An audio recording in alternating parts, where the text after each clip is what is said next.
Hey, ¿qué tal amigos de Sin Miedo al Futuro? El día de hoy estoy muy contento porque el día de hoy tenemos a un gran amigo de hace mucho, mucho tiempo, un experto, una persona muy culta y lo prometido es deuda. Les prometí que les iba a traer un neuropsicólogo y el día de hoy está con nosotros Alejandro Orozco López. Bueno, Muchísimo muchas gusto. gracias por invitarme.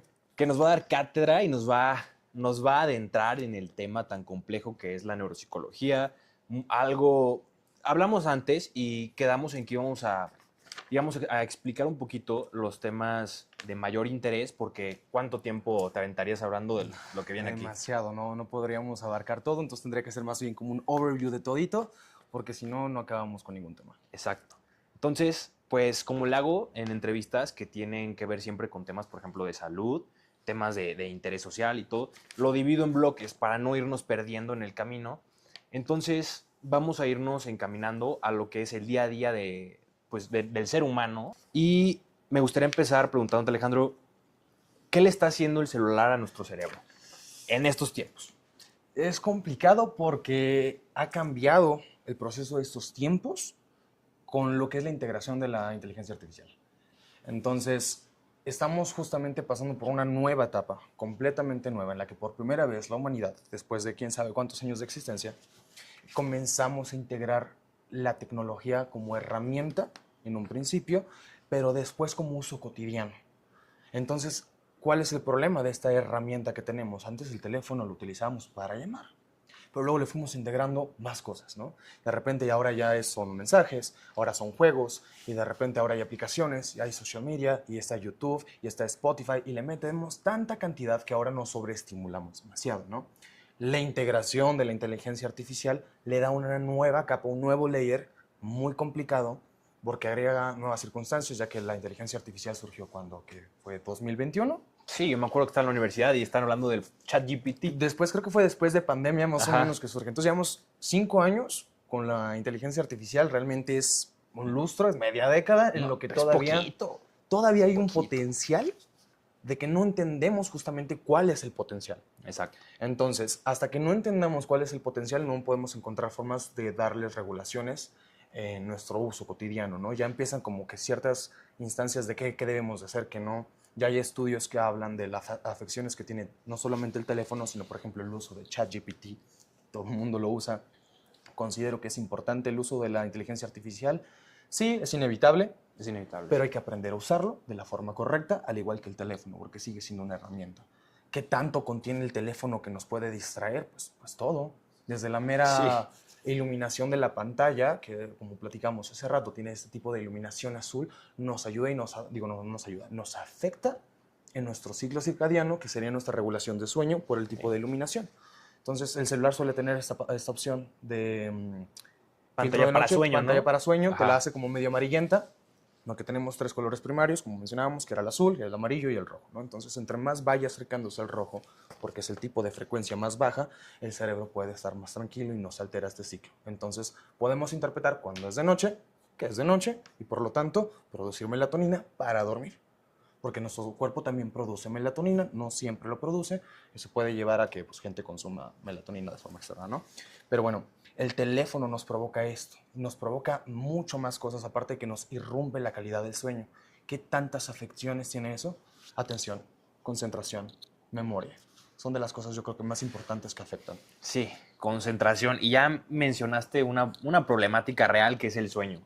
¿Crees que se debe obviamente a la cantidad de estímulo que el cerebro recibe desde que llegas, te bañas y lo primero que haces, para empezar, antes de bañarte, lo primero que haces que es pones musiquita, le pones algo arriba al teléfono para que no se llene de la humedad, lo que sea, y te quedas ahí un rato y no puedes estar contigo ni 5 minutos. No. Tiene que haber ruido, tiene que haber algo porque te sientes incómodo. No. ¿Crees que eso pasaba antes? No, por supuesto que no. No pasaba antes. Te digo que estamos experimentando esa nueva fase en la que la interacción con la tecnología es nueva, no está regulada. Ahora los niños crecen con el apego al teléfono, que antes era, pues, que si apego evitativo, que si apego, apego evitativo, apego Ansioso. ansioso, el desorganizado y el apego seguro, ¿no? Y ahora están viendo que hay un nuevo tipo de apego que es en relación con la inteligencia artificial, porque los niños son dejados en casa con el teléfono y hablan, pues, con la inteligencia artificial, porque nadie les da No puede atención. ser. todas estas cosas afectan, obviamente, nuestra calidad de sueño, afectan nuestra atención, porque todo está diseñado perfectamente para capturar nuestra atención. Entonces, los videos, las plataformas tienen ahora este diseño en el algoritmo en que te estudian constantemente. Es una retroalimentación constantemente que generan diferentes closures para poder identificar desde tu propia información qué es lo que tú buscas y qué es lo que tú no necesitas, pero qué es lo que a ti te llama la atención. Entonces tú puedes decir, me interesa, por ejemplo, no sé, tienes tu canal de YouTube y te gusta, ya ves que cuando ves videos te aparecen recomendaciones constantemente. Sí. Entonces tú dices, ok, yo quiero que me salgan videos de estos temas que me interesan, ¿no? El cerebro, Pero de repente te avientas 2 videos de reviews de películas. Cambia todo tu algoritmo. Sí. Entonces, al algoritmo no le importa qué selecciones tú, como lo que tú quieres consumir, le va a dar a lo que sabe que vas a consumir. Exacto. Y ahora, los tipos de atención que tenemos se han vuelto los espasmos de atención mucho más cortos, porque ahora tenemos los Reels, tenemos el famosísimo doom scrolling, tenemos TikTok, y ahora las cosas de atención es impresionante. Me imagino ahora, como creador de contenido, yo que he empezado que quiero hacer contenido y todo, me doy cuenta lo difícil que es porque tienes que empezar con un gancho para capturar la atención, ¿no? Los primeros 2 segundos son importantes, porque si en los primeros 2 segundos no captaste mi atención, bajo. Pero el algoritmo sabe que te llama la atención y te va a mostrar más de lo mismo en donde más tiempo pasaste. Entonces, cada vez puede pasar que estemos acostaditos, viendo el teléfono, pasan 5 minutos, de repente miras la hora y pasaron 2 horas. Sí. Y ya te dormiste tarde, el sueño ya no es lo mismo, estás desvelado, tu atención ya está afectada. Afecta igual para temas más adelante lo que vendría siendo la neuroplasticidad, porque no hay calidad de sueño y es donde se produce ahí eso, ¿no? Entonces, a largo plazo sí nos empieza a afectar. Ya se ven todas estas afectaciones en diferentes estudios, donde vemos que estamos perdiendo muchas capacidades cognitivas que antes teníamos y se ven reflejadas en primaria, se ven en los niños que ya no tienen capacidad lógica matemática porque ahora tenemos el teléfono, que tienes tu calculadorita, exacto, tienes GPT, tienes lo que sea, te da la información ya digerida y tú no procesas. Entonces no generamos estas conexiones neuronales. El estímulo. No hay estímulo porque no hay proceso conductual y por lo tanto no se registra en el cerebro. O sea, sabemos las respuestas y generalmente eso es algo que pasa. La gente sabe cosas, pero no explica las cosas. Exacto, sabe, pero no sabe de dónde vienen ni cómo se forman. Lo vemos en todos lados. Sí. Gente que te habla, no sé, de astrología y te empiezan a explicar como temas así como esto es esto y te preguntas ¿por qué? Porque generalmente no saben decírtelo. O el sol no es amarillo, realmente es blanco. ¿Por qué? La gente no sabe, solamente sabe que es blanco.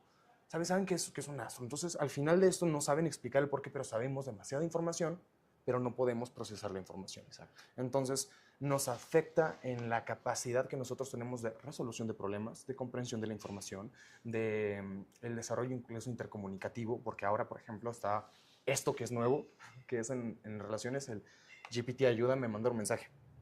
Sí, ya porque no puedes ni mandar un mensaje. Ya estamos desarrollando esa capacidad, sí, claro, o más bien estamos perdiendo esa capacidad sí, social. Entonces afecta no solamente, o sea, sí afecta el cerebro, pero afecta en los impactos sociales o el impacto del mundo externo, más allá del mundo interno, toda nuestra capacidad de desarrollo y de adaptación. Claro. ¿Y cómo crees, ya con todo lo que me has dicho, que podamos recuperar concentración? Te platicaba antes de empezar a grabar que yo me estaba aventando unos videos de gente que se dedica a estudiar a personas que están con alto nivel de estrés y alto nivel de concentración. Ajá. Entre ellos estaba una deportista olímpica, una clavadista. El que más me impresionó fue el que estaba en una torre de control, el que organizaba los aterrizajes de los aviones. Imagínate. Y hablaba mucho sobre la concentración, sobre lo difícil que es concentrarse, porque tal cual, concentrarse, desde mi opinión, es como un sprint. O sea, puedes dar un sprint muy rápido durante un lapso de tiempo corto, pero no puedes durar mucho. Porque la concentración es evitar todo el estímulo, todo lo que está pasando afuera, para concentrarte en una sola cosa. ¿Y cómo podemos empezar a volver a recuperar esa habilidad de concentración que nos ha quitado el teléfono? Mira, sería maravilloso que pudiéramos tener como un listado de haz estos simples 3 pasos y después de esto tu cerebro va a cambiar. Hay muchos videos así, ¿eh? Hay muchos videos así. Que es mentira, sí, generalmente. Sí, o sea, no hay una forma fácil de llevarlo a cabo, es muy complicado. Quieres, por ejemplo, mejorar tu capacidad de comprensión lectora o poder leer más rápido y al mismo tiempo comprender, ¿no? lee. ¿Quieres poder estudiar más y concentrarte mejor? Estudia. Exacto. Es que no hay otra forma más que haciendo las cosas, Ok. porque lo que funcionamos nosotros es por repetición. De ahí viene, y a lo mejor pues, lo arrastramos un poco del tema, que es la idea de la neuroplasticidad. Más que una idea, es un concepto. Sí. Es como cuando vas a aprender a manejar. Tú empiezas y al principio es, ay Dios, a ver, tengo que meter clutch, tengo que cambiar de primera a segunda, a ver, déjame mover los espejos, déjame le bajo para ver mejor. ¿Qué es eso de déjame le bajo? Pero ocupamos eso para tener la atención, ¿no? Sí, Conforme pasamos más tiempo manejando o aprendiendo a andar en bici, es automático. Ya de repente vas así y hay gente que va en el teléfono, las mujeres maquillan mientras manejan. Entonces la repetición le ayuda al cerebro a reorganizar la información y hacerla cada vez o consolidarla más fuerte para que sea de forma más natural, Claro. que es lo que busca de primera instancia el cerebro. Y eso ya es un hábito.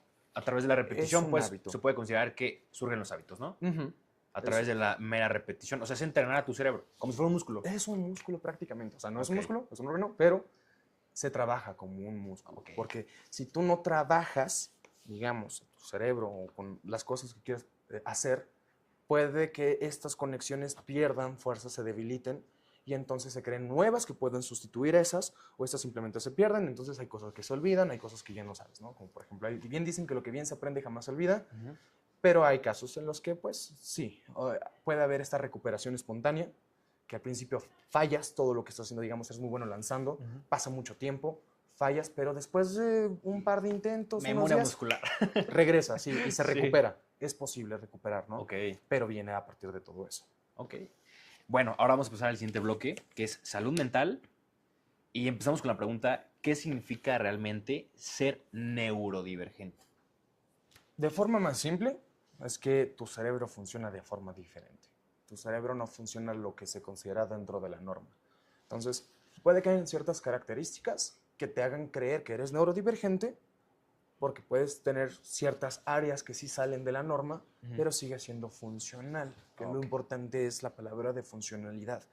Generalmente un trastorno o algo ya se puede considerar como tal hasta que empieza a haber afecciones en ciertos contextos, ¿no? Te empieza a afectar en tu vida social, te empieza a afectar en tu vida laboral, en tu vida académica, ¿no? Entonces, por ejemplo, el TDA, es curioso, el TDAH, hay dos tipos, que sería con hiperactividad, el TDAH, y sin la H, que serían los inatentos.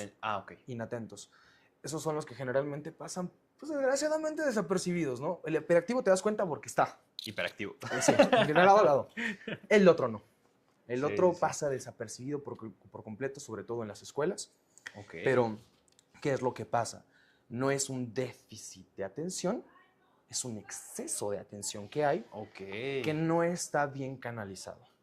Se le suele decir de forma, no sé, muy simplista que es como un cerebro primitivo.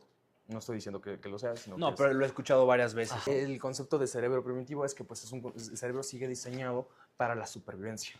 Entonces, cualquier ruido, cualquier estímulo... En alerta. Alerta, ¿qué fue eso? Entonces, por eso vienen el me distraigo fácilmente, ¿no? Porque esos cerebros no se han adaptado a estos nuevos conceptos industrializados, globalizados que tenemos, donde ahora se nos exige una atención constante para ciertas cosas, ¿no? Wow. Y de ahí vienen también los temas que se relacionan con lo primero que hablábamos, que viene mucho del estrés, la falta de calidad de sueño, porque ahora nosotros provocamos cosas en nuestro sistema que antes tenían una función muy necesaria de supervivencia, pero que ahora, o sea, sigue siendo tan necesario que por eso nuestro cuerpo no se ha deshecho de esas funciones, que es como el estrés. Pero ahora nos estresamos por cualquier cosa. Antes era, me estreso para poderme activar, liberar epinefrina, adrenalina, poder estar alerta de toda mi situación contextual, por si algo me quiere comer, y ese es el estrés. Entonces de ahí viene el luchar o huir o congelarte. Pero como ya estamos tan adaptados, pero ese sistema es tan importante para la supervivencia, ahora nos estresamos con que el de enfrente no avanza. ¿Se cayó el vaso? Me están pitando, se me cayó el vaso, tengo tarea, tengo pendientes, tengo no sé qué, no alcanzo a hacer eso y ahora todo nos causa estrés. Porque es un sistema importante, pero ya las activaciones que tenemos de estos estímulos son por cosas que no son de supervivencia, ¿no? Claro. Entonces vivimos con niveles altos de cortisol, con niveles altos de estrés, con ansiedad. Y ha incrementado con los años, o sea, conforme vamos avanzando tecnológicamente incluso, y en cuestión no quiero entrar en temas como políticos, como decir capitalismo, ¿no? Pero en este sistema que nos pide hacer mucho constantemente, producir me agrada más, es cuando más hemos visto que hay más autismo, que hay más TDAH, digo, que también nuestra capacidad de registrar la información gracias a esta interconectividad que tenemos, que lo que pasa en China nos enteramos al instante, lo que pasa en Estados Unidos igual, y podemos contrastar información, pues nos ha ayudado a entender mejor estos trastornos. Entonces, sí, hay gente que puede tener ciertas características o rasgos, por ejemplo, algún rasgo autista que yo podría decir que considero que yo tengo, es más lingüista, que a veces me tomo todo muy literal. Entonces, pero no significa que yo lo tenga, porque es un rasgo. Hay ciertas otras síntomas o signos, bueno, no síntomas, no signos, que pueden definir que si lo tienes o no lo tienes, igual con el TDAH o el TDA en general. ¿Qué es un espectro? Espectro es este nuevo concepto que estamos evaluando, que estamos teniendo para considerar que las cosas no son de una forma tan rígida, sino que es una... Como un prisma, ¿no? Como tal cual podría ser la sombra que da un prisma, el espectro que viene de la luz. Podría ser, o también como este concepto que tenemos de la idea de la polaridad, donde tenemos A y tenemos B, ¿no? Tenemos el punto blanco y el punto negro. Pero hay una escala de grises. Exacto. Entonces no podemos definir todo como o eres blanco o eres negro. Puedes tener cosas del negro sin ser completamente blanco, como ¿no? dijiste, rasgos, ¿no? Y es a estos rasgos hasta qué punto te llevan, ¿no? Entonces, por ejemplo, en el autismo lo pueden ver como tenemos el TA1, TA2, TA3, que o sea, son diferentes niveles dependiendo en qué parte del espectro te encuentres. Entonces son estos diferentes, o depende de estos aspectos, en cuál tipo de rasgos son los que tienes, ¿no? Entonces, al final de todo esto es dónde nos encontramos debido a que estas personas que son neurodivergentes o que tienen autismo, tú podrás encontrar diferentes rasgos dentro de un TA1, dentro de un TA2 o dentro de un TA3. Entonces tú puedes decir, oye, pues mi hijo tiene TA2 y ese niño también, pero no se comportan ni funcionan igual. Exacto. ¿Por qué? Es de vuelta, cumplen con esta función, pero hay unas cosas que resaltan más de uno que del otro, ¿no? Entonces hay una variedad. Y ahora, en lo que viene siendo, creo que en 3, 4 años, 2030, vamos a hacer una renovación. Vamos, como si me incluyera, ¿verdad? Van a hacer una renovación del DSM ahora al 6. Okay. ¿Qué es ese DSM? El DSM, el famosísimo libro que utilizan los psiquiatras, los psicólogos para poder... Creo que es como la Biblia de ellos. Se podría decir, pero ha sido muy controversial durante los tiempos porque pues obviamente conforme vamos avanzando van cambiando las perspectivas que tenemos sobre los trastornos, ¿no? Así como en un tiempo pues consideraban la homosexualidad un trastorno, pasa y vamos adaptando nueva información, nos vamos dando cuenta, esto no es un trastorno, esto no es un problema.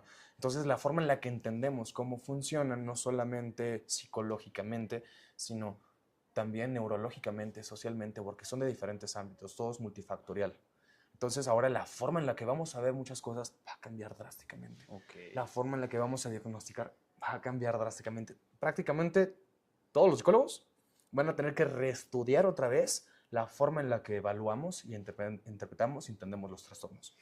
Y ahora todo, quizás no todo, pero muchas otras cosas se van a manejar por trastorno, digo por trastornos, por espectros, para poder entender dónde nos encontramos y cuál es la gravedad en la que nos podría afectar. Claro, o sea, para no generalizar, ¿no? Me imagino que es como sacar de un pajal, güey, tal cual las...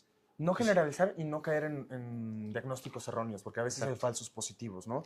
Me parece que esta persona tiene esta cantidad de síntomas en esta cantidad de tiempo, tiene esto, y a veces los diagnósticos que se los avientan muy rápido, y yo generalmente trato de decirle a los pacientes que digo como, no hay prisa en diagnosticar, porque no queremos un mal diagnóstico. No, la gente no quiere andar cargando con una etiqueta porque a veces también cambia la conducta con la idea de la etiqueta. Oh, no, yo tengo TDA, entonces yo no presto atención. Y de repente la idea en la cabeza cambia en que no eres bueno para prestar atención. Y alimentas esa idea y cambia de alguna forma tu realidad porque la forma en la que tú te interpretas es esa. Entonces, nuestro cerebro, la forma en la que ve el mundo, la toma de forma literal. Entonces, si tú crees y tienes un diagnóstico como tal y a lo mejor no lo es, tus conductas podrían sesgarse y dirigirse hacia a lo mejor donde no quieres. No es el caso siempre, pero puede pasar. Ok. Bueno, ahorita que tocas ese tema, me gustaría preguntarte, ¿nos puedes decir, yo sé que es un tema muy complejo, muy extenso, pero qué es neuroplasticidad y qué tanto podemos cambiar nuestro cerebro? Como tú dices, nuestra realidad, si quieres llamarlo de esa manera. Ok, eso es muy interesante, porque el cerebro está diseñado para la adaptación y para el cambio.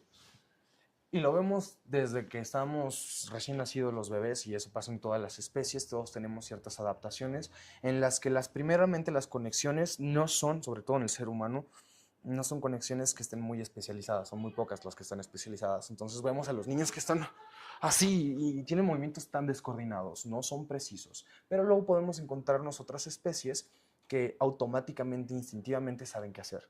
Las tortugas rompen, eclosionan y directamente se dirigen hacia el mar. Las jirafas caen y luego se pueden parar en 4 patas, pueden galopar. Nosotros ni siquiera podemos levantar la cabeza, creo que hasta los 6 meses. Imagínate. Entonces, no tenemos mucha especialización al principio cuando nacemos, pero nuestro cerebro está diseñado para el aprendizaje, y entonces surge la neuroplasticidad para poder absorber la información externa o sensorial, interpretarla y de esa forma de generar una eficiencia en nuestra experiencia para poder sobrevivir. Entonces, por ejemplo, tú te quemas, tu cerebro dice, wow, ¿qué pasó? Esto no estuvo bien.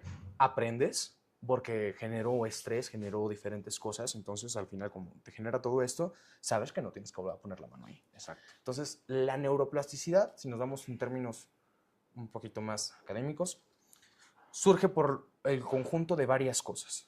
¿Cómo podemos nosotros generar esta neuroplasticidad y de qué forma se llevan? Es lo mismo, porque hay no un mito, una forma en la que se ha escuchado mucho, no sé si lo has escuchado, la mayoría de la gente lo ha escuchado, que hasta los 25 años deja de crecer el cerebro. Sí, bueno, eso claro. Eso no es un mito, eso es cierto. Sí. Pero se suele creer que ya no podemos una persona cambiar después de los 25 años. Y es sí. Cuando estamos pequeños hay demasiada neuroplasticidad. Una vez que entramos en la pubertad ya no hay generación de nuevas neuronas. O sea, sí generamos nuevas neuronas, pero la cantidad que generamos de neuronas nuevas es mínima, significativamente mínima, en contraste con la cantidad de neuronas que perdemos al año. Por eso dice que los niños pueden aprender más fácil idiomas. Yo tengo unos primos que vivieron, o sea, siguen siendo muy chiquitos, pero vivieron en Brasil, Estados Unidos y México. Te hablan portugués, inglés y español a la perfección. Son niños todavía. O sea, la capacidad que tienen ellos de aprender sí es mucho, se ve mucho más eficaz que la de un adolescente. Bueno, no tanto un adolescente, pero a lo mejor un señor de 35 años que ya vive solo, que tiene otras preocupaciones. Sí tiene mucho que ver, ¿no? La edad. Sí, la edad influye, por ti, esta capacidad de poder absorber, sobre todo porque tienen todas estas neuronas, porque están presentes y siguen creciendo y siguen surgiendo más, que empiezan a especializarse para cosas específicas durante estos primeros periodos, porque veámoslo desde esta perspectiva como si tuvieras una computadora. Tienes una computadora con una capacidad específica de RAM. Y tú dices, bueno, pero quiero jugar este juego y quiero meterle este programa y quiero meterle tal. Y solo tengo esta cantidad de memoria. Bueno, a ver, pues me conviene darle esto. Esto me ocupa 30% de espacio. Esto me ocupa tanto de espacio, ¿no? Entonces empiezas a generar prioridades y el cerebro empieza a reorganizar la información de forma eficiente. Entonces tenemos áreas o regiones específicas para diferentes cosas. Por ejemplo, tenemos un lóbulo completamente destinado a, o sea, una región cerebral, a la visión. ¿Y cuál es el occipital? El occipital. Entonces, ¿qué pasa con esa región cuando alguien nace ciego? Pues tiene que adaptarse, ¿no? No es que se quede sin funcionar, más bien se adapta.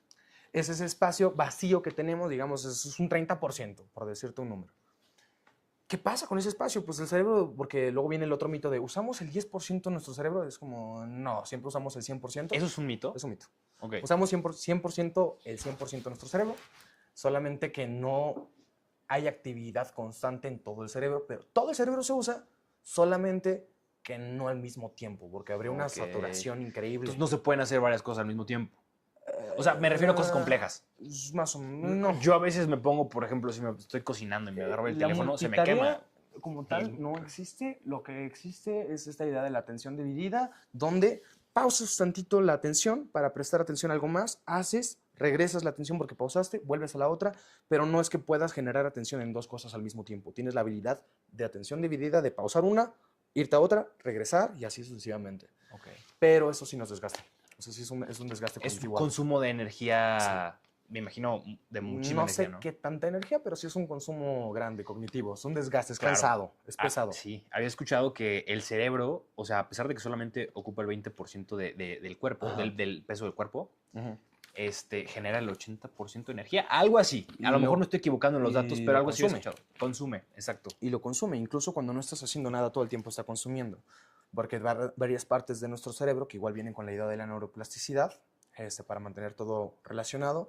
De vuelta, el cerebro va a buscar esta idea de la eficiencia y va a buscar la idea de la adaptabilidad, pero el cerebro tiene ciertas regiones que dice, me importa que esta región no cambie. Exacto. Como cuál, el control de tus latidos de tu corazón, el control de la digestión, o sea, cosas más involuntarias. Dice, estas necesitamos que sean más confiables, no dependan de ti, entonces estas no generan neuroplasticidad, no tienen cambios, o sea, sí es posible, pero lo ideal es que no. Okay. Entonces tenemos otras áreas que sí se encargan de estos cambios. ¿Cómo es todo este proceso? Como te mencionaba, viene la pubertad, viene este rollo, entonces dicen los adultos no podemos cambiar nuestra neuroplasticidad, y es como, sí podemos, pero bajo condiciones muy específicas. Lo primero que necesitamos es la idea del reconocimiento, o no sé cómo llamarlo en español, awareness. Okay. Entonces, por ejemplo, tú tienes que reconocer algo. Ayer, por ejemplo, yo fui a clases de pole. Nunca había ido a eso. De pole dance. Okay, yo le meto un poco a todo. Está bien, está bien. Y No le pregunten por qué. Trato de entender diferentes formas en las que mi cuerpo puede funcionar, Ajá. ¿no? Y qué tanto puedo hacer las cosas. Entonces, yo llegué con miedo. Yo sé hacer calistenia y creo que es muy diferente agarrarte la barra de aquí que agarrarte la barra a contragravedad y te resbalas, ¿no? Entonces, ¿qué es lo que me estaba diciendo mi hermano ahí? Me dice, pégale a la barra. Yo, ¿cómo? Sí, tú no te vas a pegar con la barra porque duele. No, tú le pegas a la barra. Entonces es un cambio de perspectiva en el que de repente tú llegas, das el impacto y pierdes el miedo, y entonces es más fácil sacar los trucos, ¿no? Reconoces no puedo sacar esto porque tengo miedo. Una vez que reconoces que hay miedo y entiendes y lo haces con miedo, es más fácil concentrarte, no en tu miedo, pero en lo que tienes que hacer. Okay. Entonces primero es el reconocimiento de lo que quieres lograr, y luego viene la idea de la concentración. Entonces, el cerebro primero, en la parte del tronco encefálico, hay una región, si queremos ser, te digo, académicos, el locus coeruleus, que nos le va a liberar epinefrina. Nos libera y nos pone alertas. Y luego de ahí, en el mismo tronco encefálico, hay otra región que es la parabranquial, que esa nos va a liberar acetilcolina. Ya no es un neurotransmisor, es un neuromodulador que nos va a hacer decir, concéntrate en esto es importante. Es, digamos, lo que nos da el filtro de ruido, que decimos, por ejemplo, hay muchas personas hablando y tú quieres hablar con alguien, puedes como que bajar el volumen de tu entorno y escuchar a una sola persona. Eso es un neuromodulador. Entonces, la epinefrina, la adrenalina va a ser el neurotransmisor y esta va a ser el neuromodulador. Y es el que nos va a decir, wow, a ver, vamos a hacer el filtro y vamos a ver qué es importante, entonces pongamos atención en esto, ¿no? Y entonces, ya con eso, se está en constante comunicación con otra área de nuestro cerebro que es el tálamo.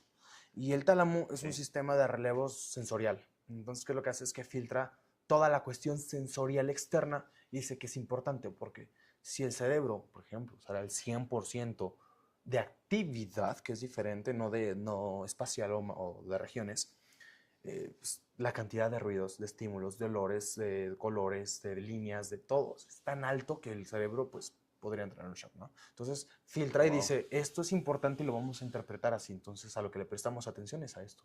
Entonces sirve por eso y eso se dirige hacia la neocorteza, que es la parte más superficial de nuestro cerebro, que podremos interpretarla o considerarla como lo que registra un mapa de nuestra experiencia personal, ¿no? Toda la parte más superficial de nuestro cerebro es un conjunto de núcleos que pueden mapear nuestra experiencia general sensorial y los hacen un mapa de nuestras propias experiencias. Entonces, lo que podría ser los olores, los sabores, las partes visuales, las partes sensoriales y todo eso son como, vamos a plantearlo así porque también se relaciona con otros temas. Este conjunto de núcleos, para que gente lo entienda, es como decir que son ciudades, ¿no? Y la forma en la que empiezan temas para conectarlo con otro de neurodivergencia es que a veces hay afecciones en las autopistas, que son las acciones que conectan unas neuronas con otras. Entonces, el tema de la neuroplasticidad que viene con los cambios de conexiones que hay es la conexión entre, que también de hecho viene y creo que podría ser un muy buen tema para después, que son los temas de los psicodélicos o los alucinógenos, que generan cambios justamente en estas estructuras, crean nuevas autopistas. Entonces, esas autopistas conectan una ciudad con otra que son diferentes recursos, ¿no? Lo que tiene esta ciudad y lo que tiene esta ciudad son tan diferentes, pero si las conectas quizás pueden crear una nueva funcionalidad que no te habías dado cuenta, una nueva percepción. Exacto. Entonces va como más centrado a esa parte y nos lleva a esa misma parte de poner atención y luego es liberar la epinefrina, y luego, como habíamos dicho, era la acetilcolina en el mismo tronco encefálico, que era el pon atención, y tiene que funcionar a la par con otra área, que es el núcleo del Maynard, creo que se llama así, que esa nos dice qué conexiones son las importantes de hacer los cambios. Pues digamos la que va a decir como, esto sí, esto no. Es como el regulador. Vamos a modificar estos cambios. La otra dice, prestamos atención a esto, y la otra dice, ok, vamos a generar esto. Eso es importante sostenerlo así. Okay. Eso es lo que nos va a generar en los adultos la neuroplasticidad. La idea, en resumidas cuentas, para hacerla más simplificada, es atención plena. Mientras tú más prestes atención plena a las cosas, mayor registro de eso tienes. Y ahí te hago un paréntesis con un tema. Mayor registro se puede decir como mayor información vas a adquirir, ¿no? De lo que pasa por tu atención plena. Y ahí te lo puedo poner con un dato súper interesante, haciendo un pequeño paréntesis. Hay un sujeto que me encanta que se llama David Eagleman, que él muestra, por ejemplo, que ahorita estamos hablando de salto en paracaídas y cosas y media, ¿no? ¿Qué es lo que pasa cuando la gente tiene esta narrativa o este discurso de que tiene un accidente y dice, todo se puso en cámara lenta? Es verdad, ¿no? Sí, no. O sea, no porque el tiempo pase más lento, pero porque tú estás metido totalmente en el momento. Claro. Sí, entonces, pasa esto, de repente se liberan todos esos neurotransmisores, toda la adrenalina, toda la acetilcolina, se presta tanta atención a todos estos estímulos que aunque todo esté pasando a la velocidad que constantemente pasa, registramos mayor información. Entonces, entre mayor información registramos, más sentimos que pasa lento el tiempo.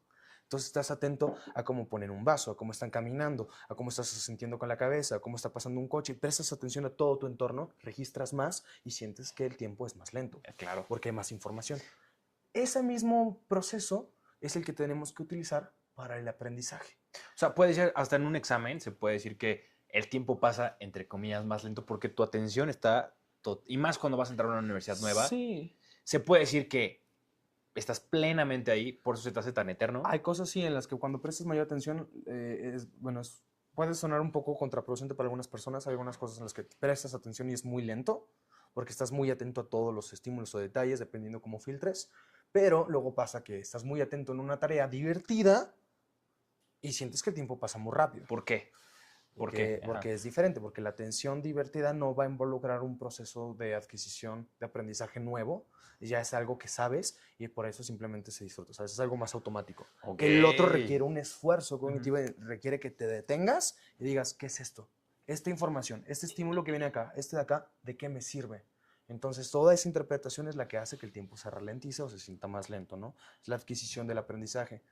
Por ejemplo, quieres mejorar tus tipos de estudio porque tienes un examen, tienes tu hojita y lo primero que hay que hacer es ver la hoja, quizás automáticamente enfocarte en un punto muy pequeño de 60 a 120 segundos, que es lo que hace que entre más pequeño sea el punto en el que te fijas, mayor se libera tanto como acetilcolina como epinefrina porque buscan entender qué hay ahí. Ese punto, creo que lo mencionaste hace rato, o no sé, fue una conversación que tuvimos, como los olímpicos que de repente pierden la mirada y se quedan viendo una cosa fija y están así, se están preparando. Entonces, ¿qué es lo que hacen? Que ven un punto fijo y entonces genera la concentración y se prepara el cerebro para lo que viene. El famoso estado de flujo, ¿no? Sí. Que es el que dicen los neurocirujanos, cirujanos, en general los doctores cuando tienen una cirugía de unas 12 horas, obviamente si tú les preguntas, ¿se te pasó el tiempo lento? Te van a decir probablemente que no, porque están metidísimos. Igual un atleta olímpico que rompió un récord, alguien que está tocando la sinfonía de no sé quién y que tiene que estar plenamente concentrado para tocar cada nota. Un peleador que está a punto, que está de darse, ¿qué es lo que hace? Ve a su oponente fijamente, se prepara, estudia pequeños cues mínimos que puedan decirle qué es lo que va a pasar. Y por ejemplo, ahorita que mencionas a los peleadores, exacto, predicciones, justo. Ahorita que mencionas a los peleadores, me he dado cuenta que pienso, o es que el tiempo pasa lento para ellos, entre comillas, de que ellos pueden planear cada movimiento, o más bien sale como natural, como si fuera algo ya programado dentro de ellos, que no tienen que estar pensando cuál es el siguiente movimiento. Se da solo. ¿Por qué? Híjole, ahí te estás tocando un tema muy interesante. Habríamos de la cuestión de voluntad, y hay 3 tipos de voluntad. Si lo hablamos de cuestión filosófica, el primer tipo de voluntad es la cuestión instintiva, que es más o menos a la que te refieres. El instinto viene incluso en los animales, como hablamos, las tortugas, bla, bla, bla, cosa y media. Y luego viene la voluntad en segundo plano, que sería como las motivaciones o deseos, y luego viene la voluntad racional, que es como el comprender el por qué quieres estas cosas y porque no. A veces uno desea algo y pues, nomás no. Pero cuando entiendes todo lo que conlleva ya es más racionalizado. Entonces, en un principio, que es lo que requiere un mayor esfuerzo, porque es una voluntad racionalizada, como el decir, por ejemplo, yo quiero ser un maestro de matemáticas, pues se vuelve una voluntad racionalizada, porque aunque no sabes, tienes la intención y sabes lo que conlleva y sabes los procesos que tienen que ser, y si no lo sabes, los investigas y sabes que hay un proceso. Cuando lo aprendes y lo adquieres, entonces eso puede pasar a un segundo plano o a un primer plano y se vuelve algo instintivo. Ya tiene tu cuerpo esa memoria muscular y puede identificar, dependiendo en dónde se encuentra, qué es más eficiente, porque el cerebro, su mayor Pero actividad, automáticamente, ¿no? no automáticamente hay un proceso, Ok. pero sí puede ser, se puede sentir automático. Es el instinto, ¿no? Que, por ejemplo, los corredores de la Fórmula 1 entran en un estado de flujo en el que ellos mismos dicen que no sienten tanto lo que se ve externamente porque están totalmente conectados con el momento, con lo que están sintiendo y en sí con lo poco que están viendo, porque creo que se mueven de manera programada, cosa que como tú dices no es automático, hay un proceso, ellos estuvieron entrenando y entrenando y entrenando, pero capacitaron a su cerebro para hacerlo programado y que pareciera hasta instintivo. Justo, porque al final lo que siempre va a buscar el cerebro y es la función principal del cerebro es la eficiencia. El cerebro busca poder hacer más consumiendo menos energía. Entonces, por eso depende de tus conexiones o tus autopistas. El cerebro busca mejorar esas autopistas. ¿Cómo puedo hacer esto más rápido? ¿Cómo puedo hacer esto mejor? ¿Cómo puedo consumir menos haciendo esto y logrando esto? Entonces, para eso son los hábitos, son las acciones, son las conductas. Pero hay un proceso para lograr esas conductas que también es un proceso más abstracto, que sería un proceso de mentalidad, ¿no? ¿Con qué mentalidad o con qué perspectiva abordas los temas? Como lo que mencionamos de la idea del miedo. Cuando abordas el miedo sabiendo que hay miedo, pero aún así lo haces, el approach es diferente y los resultados también. Porque es a donde diriges tu atención, es donde puedes concentrar o lograr las cosas. Aquí podríamos hablar vagamente, no científicamente, de muchas otras cosas, como se menciona, por ejemplo, la construcción de la realidad por el pensamiento o la construcción de recuerdos falsos, la construcción de ideas, porque al final el cerebro no interpreta las cosas de forma irónica o las cosas que imaginas. El cerebro, toda la información que surge, para el cerebro es real. Aunque tú estés imaginando y sepas que es imaginar, el cerebro Es dice real. que sí. Lo asume como real. Es como estos que igual tienen, por ejemplo, en la Fórmula 1, que es la visualización. Los ponen en un punto antes de irse a la pista, visualiza, bueno, ya la pista, visualiza la pista. ¿Dónde es la vuelta? ¿Cuándo es? ¿Cómo lo vas a hacer? Visualizas, tanto que en un punto tu cuerpo se dirige a esa conducta porque siente la experiencia como si fuera real. Wow. Entonces, la idea de la misma atención, como por esto de la ley de atracción, es a dónde diriges tu atención y de qué forma la diriges, ¿no? ¿Cuáles son la forma en la que ves el mundo? ¿Cómo identificas las cosas, no? ¿Cómo la interpretas? ¿Cómo la interpretas? Porque para interpretar las cosas hay que darles un significado y podemos cambiar el significado. Por ejemplo, y eso es muy interesante, Jordan Peterson, máximo respeto, sí. Él hablaba de la idea de que no podemos cambiar el pasado, pero podemos resignificarlo. ¿Por qué? Porque viene igual la alteración de los recuerdos o de las memorias, porque podemos revisitar una memoria. Tú en cuanto tienes un recuerdo y lo platicas, como lo platiques generalmente refuerzas una narrativa. Pasó esto, y le metes el mismo chiste y siempre mencionas lo mismo, no cuentas la historia generalmente de la misma forma. Refuerzas esa idea, te vas olvidando de detalles y se queda la idea así, ¿no? Entonces, cuando tenemos algo traumático, pasa lo mismo, tenemos la forma en la que narramos y que es lo que busca a veces la psicología igual, es reestructurar el significado o el recuerdo. ¿Qué más recuerdas de ahí? Y vamos a darle un enfoque diferente, con una emoción diferente y entonces no cambias el pasado, pero resignificas el pasado y se cambia de alguna forma. La perspectiva. La perspectiva y la vivencia, la experiencia. Entonces, hay ciertas formas en las que el trauma se aborda así para poder superar el trauma, ¿no? Wow. Y es un cambio de perspectiva porque en dónde se centra tu atención. Claro. Otro ejemplo, pésimo ejemplo, porque no hay que mal influenciar a la gente, pero por ejemplo, alguna vez estuviste, cuando estuviste en secundaria o en prepa, alguien que quería copiar, o gente que quería copiar en los exámenes, y tú veías dos tipos, ¿no? La persona que estaba muy nerviosa para que no lo cacharan, y casualmente lo cachaban, y luego la persona que no quería que lo cacharan, y lo cachaban. Y no lo cachaban. Y no lo cachaban, sí. Más bien, porque el enfoque es, no quiero que me cachen, y se centraban tanto en no quiero que esto pase, se centraban, el no ignóralo, el cerebro no interpreta el no. El cerebro dice, esto es lo que estamos pensando, que me cachen. No quiero, pero esto es lo que me estoy centrando, mi atención está en esto. Entonces, de repente, tu conducta se vuelve muy obvia. Haces microexpresiones, microconductas, vueltas para los lados. Entonces, eso te lleva a que te autodelates o te De que sabotees te y cachen, te sí, cachen. sí, Y el sí. otro sujeto está pensando, necesito pasar. No me importa si me cachan. Y es un descarado, y tú dices, un descarado y no lo Y no cacharon. lo Y cachan, no lo claro, sí, cachan. sí, sí. ¿Y por qué? Porque su atención no estaba en que me van a cachar, es en necesito pasar, necesito poner lo que tengo que tener aquí para poder pasar. Claro, su enfoque era diferente. Era El un cerebro enfoque, estaba pensando en otra cosa. el cerebro se centra en lo que prestas atención. Entonces tú puedes decir, no quiero que esto me pase, y te centras tanto en lo que no quieres que te pase, y termina pasándote. Sí. Y luego, que de hecho eso creo que es un efecto, el efecto de, no me acuerdo cómo se llama, tiene un nombre. Lo voy a pensar y luego te lo voy a decir. Y luego está esta otra parte, ¿no? Entonces, ¿cómo vas a dirigir tu atención y sobre qué la diriges? Sobre cosas negativas, sobre cosas positivas. Por eso también mucho se menciona y es interesante porque El efecto placebo tiene que ver mucho con el eso, ¿no? efecto placebo tiene que ver igual, por supuesto, pero hay de diferentes formas en las que podemos manejar el placebo, porque podemos comprender antes de eso, en la misma abstracción, cuestiones no psicológicas o neurológicas, bueno, o sea, psicológicas sociales de lo que es la construcción de ciertos conceptos, como podría decirlo Jung, a través de la historia, y algo importante que puede haber ahí de valor, sin entrar en temas religiosos o políticos, como sea, es la idea de la Biblia. En la Biblia mencionan que la palabra tiene poder. Muy interesante, Que es cierto, porque lo que siento. decimos, el cerebro lo interpreta como es. Claro, tienen peso. No tiene una interpretación de lo que es la ironía o de lo que es el Ujú. sarcasmo, aunque podemos entender sarcasmo o podemos entender la ironía, al menos en ciertos casos, hay ciertos trastornos que no puedan, pero justamente si tú empiezas a tener una narrativa negativa sobre ti, tu cerebro cree que es verdad. Y Wow. empiezas a integrar eso en ti. Entonces, por ejemplo, eso de los mantras, de verte al espejo, de decir cosas positivas, sí, tiene cierto respaldo científico. El tema de mindfulness está súper validado, está muy bien recomendado también por la parte de la neurociencia. Muchas cosas que han dicho ciertas culturas en la antigüedad, de meditaciones, de temas espirituales, casualmente actualmente lo vemos reflejado en el cerebro y decimos sí funciona.